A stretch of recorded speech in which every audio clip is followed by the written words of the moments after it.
Halo, selamat datang di saluran YouTube kami.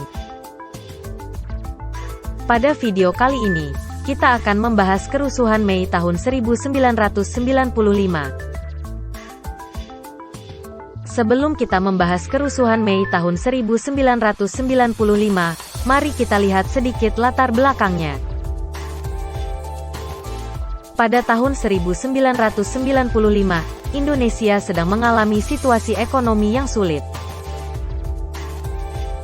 Banyak orang merasa terbebani oleh krisis keuangan, pengangguran, dan meningkatnya harga barang. Semua faktor ini menciptakan ketegangan sosial yang kuat di seluruh negeri.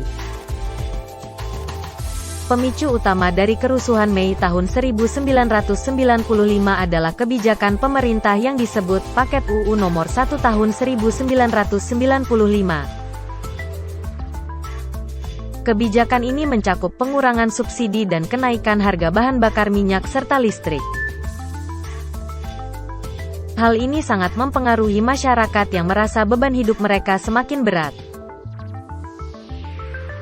Di bulan Mei tahun 1995, ribuan orang turun ke jalan untuk menyampaikan protes mereka terhadap kebijakan pemerintah.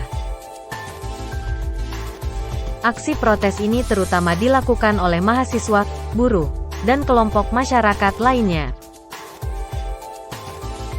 Mereka mengadakan unjuk rasa dan mogok kerja untuk menentang kebijakan tersebut. Sayangnya, aksi protes yang semula damai berubah menjadi konfrontasi dan kekerasan. Ada bentrokan antara demonstran dan aparat keamanan, yang menyebabkan terjadinya korban jiwa dan cedera.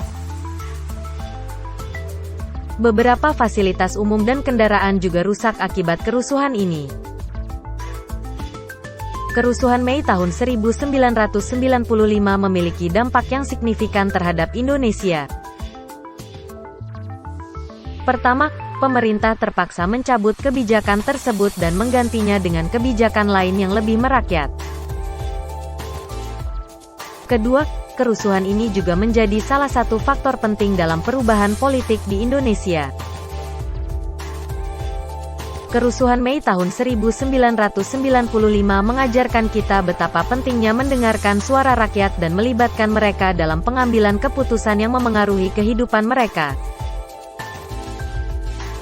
Terima kasih telah menonton.